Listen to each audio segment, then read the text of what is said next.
Okay, disregard my ugliness. I am redoing my the quad review. I wonder if I can scoot this chair back. This is better. Okay. I am redoing my the quad video because Wednesday just wasn't a good night for me. I only had an hour and about a half of television time because again, I live in a prison. And I had to cram 3 episodes of the quad and an episode of Star into that hour and a half. So it was I made it work, but I wasn't clear on what happened because there was so much going on. So I'm gonna do the quad, the last episode. I don't even know what number it is because I'm so far behind, but basically it's recounting different instances of the rough sex or rape little dealio. So you've got QB is what I'm gonna call him because I don't know his name, the quarterback, and then you've got Sydney. Sydney is saying, because they're giving you, okay, it starts off, they're giving you an account of the night, and they're like, okay, so we were at this party, Sydney was drinking. That's like we all clear on, we were at the party, Sydney was drinking. Now Sydney, her account is when she got to the party, she was talking to some little cute fella. I was like, okay, he kind of fine. And he was basically just like, we need you to be able to hold your liquor if you're gonna be drinking. She's like, child, please. But we all know Sydney can't hold her liquor.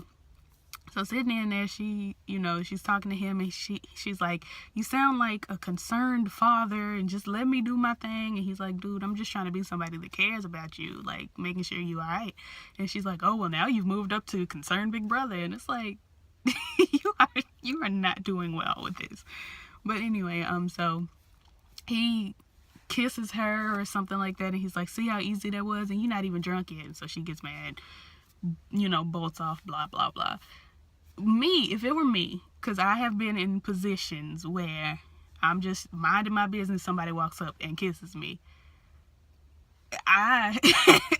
When that happened, I was like, okay, why would you do that? Sydney, she likes this dude. So if it were somebody that I liked that just walked up and kissed me and was like, see, you're not even drunk yet, I'd been like, yeah, I wanted you to kiss me because I like you. Like, what?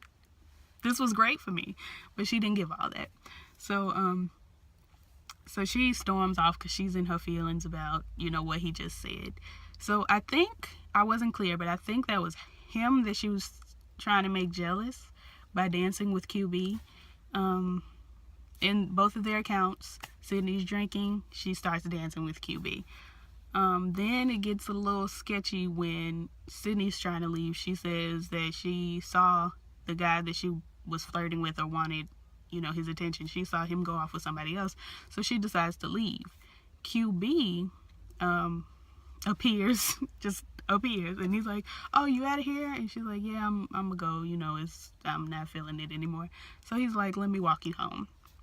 Now the stories start to differ when it gets to the walking home part.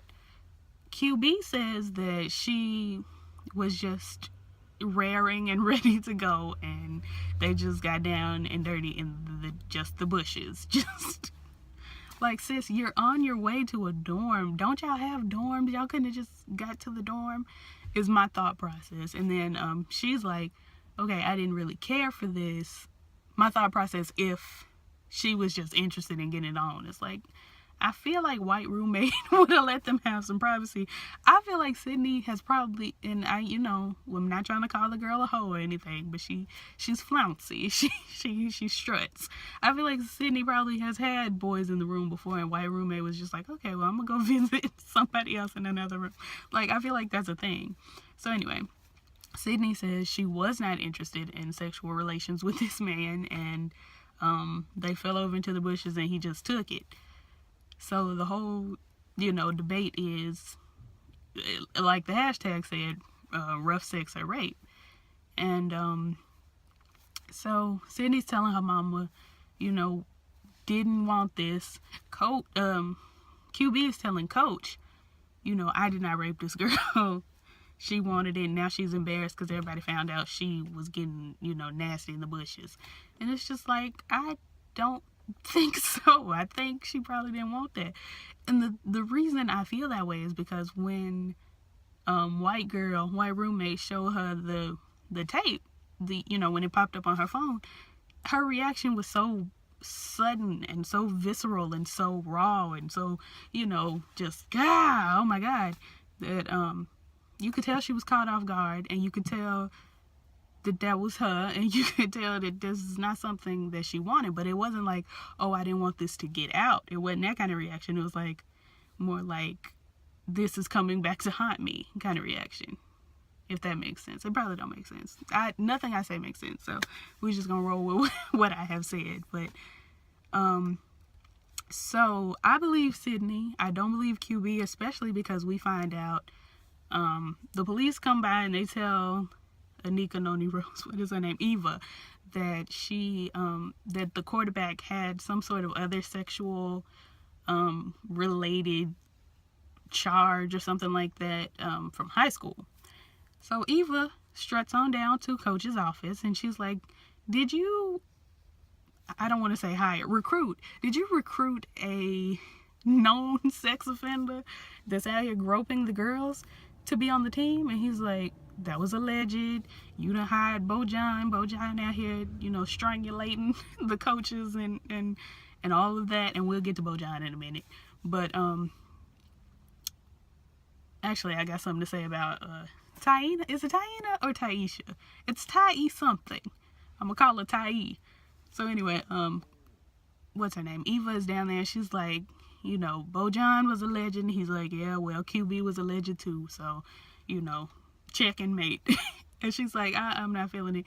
And basically, she decides to sit at the office, and she's like, I'm just gonna be here, because he's like, he said something like, I don't recall the exact quote, but then she said dick, and I was shook. I was so shook. I was like, oh, it caught me off guard. Me and my mama were watching. My mom had come in from church, and we were watching, and she said something along the lines of, he should not have treated my daughter to his dick, or something like that. And me and my mama both were like, woo, oh my goodness, shocked.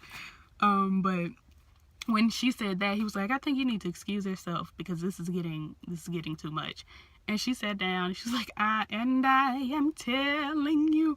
She reprised, she started back in Dreamgirls, but she, instead of being Laurel, decided to be Effie at this point in time. And she was not going. And so he decided to leave. And, I mean, I like Coach. I like that he really is not someone that can be swayed, and he's not weak-minded like band director who's over there with the cancer and sleeping with, the sluts. He paying some sort of prostitute therapist to sit with him once a week. But I like Coach, but I don't like, Coach, you have 2 daughters. Why are you so lax about rape? Like, you want somebody to be all up on your girls like that? Or even if you had sons. Because rape is universal, and it goes for all genders, all non-genders, all the things. Anyone can be sexually assaulted. So you just cool? I didn't care for that. But, what else I want to say? I'm going to slide over to Taisha. I mostly came back to remake this video to talk about Taisha. I'm pretty sure it's Taisha.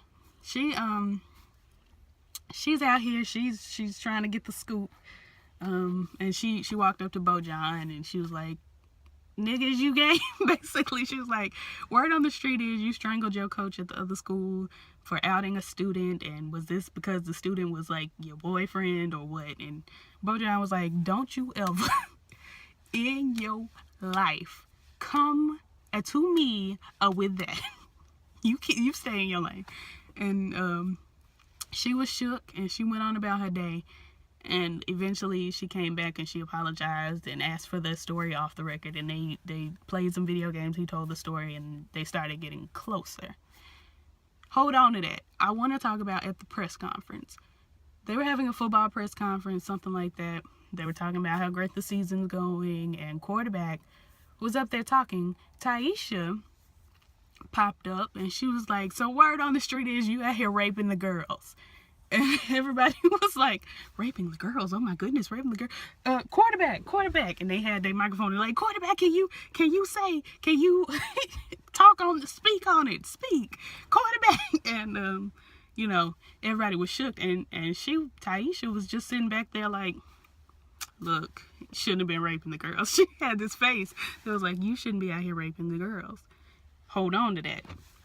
So, BoJohn invites Taisha to the movies, yada, yada, yada. She's like, okay, let's go to the movies. He's thinking that he's asking her on a date. I think she's thinking the same thing. So this other football player pops up, and she's like, we're finna go to the movies. You want to come with us?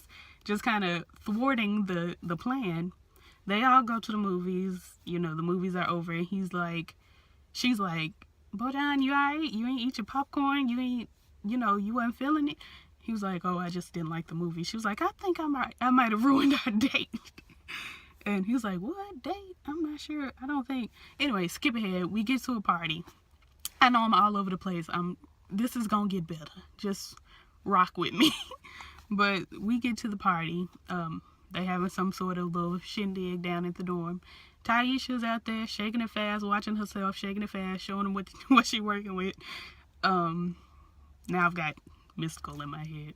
And BoJohn is like, you know, how you get all of that in them jeans, how you get it. You know, my life is expressed through music, so it all comes to a song. Did you see how that window stopped my greatness when I was doing my hand motion? But it's gonna always come back to a song for me. So BoJohn is watching, and you know, she's like, I see you looking, I see you watching, you know, all of that. And the other football player, the little chubby fella that went to the movies with him, he's like, I see you watching her. You can try, but really QB has been smashing her since freshman year. So, I mean, if you just want to, you know, go after her, you can, but be forewarned, the quarterback has that. That right there, in my mind, I was like, okay, so QB has been smashing her for all these years since freshman year. I'm not sure what year they're in right now, but QB has been smashing her. But she pops up at the press conference exposing the raping of the girls. So I'm like, and the face she had when she exposed the rape of the girls was like, listen, you should not be out here raping girls. And to me, I'm like, okay, so is QB, did he rape Taisha? Did he, like, do her wrong? Because, I mean, that's just the way my mind is putting this together. Like, her face and the way she exposed him at the thing. But she's been smashing him since freshman year. It don't connect for me. So I think he's been doing this to other girls. You know, all the little pretty brown skinned girls on campus need to watch their backs and hide their kids and hide their wives and hide their husbands, because they're raping everybody out here. Yeah, basically I just came to discuss. I feel like QB has done Taisha or Taina wrong as well. I know I'm starting to shiver. It's getting cold out here. I'm so sorry. But yeah, I feel like he's out here doing the girls dirty. What else happened? I talked about how band director got the cancer, and he out here paying for some sort of therapized sex session. like I'm gonna do you, but also I'm gonna talk to you about all my problems. His sister popped up. She don't want his money. What else happened? That's basically the brunt of it. The main things were the two different accounts of the story. He had a little charge about some sort of sexual assault in the past. Taisha and her shade, but they sleeping together. And then what else? BoJohn, his crush on Taisha, and then yeah, that's basically BoJohn and his. He said he beat up or strangled the coach because coach was bullying the little gay fella, and he He don't ride for bullies. He rides for the underdog. So basically, he's just a sweetie. BoJohn is just a sweetheart. And he out here trying to make it. That's basically all that I wanted to come back and redo for the quad. If I think of anything else, I'll be back. Peace.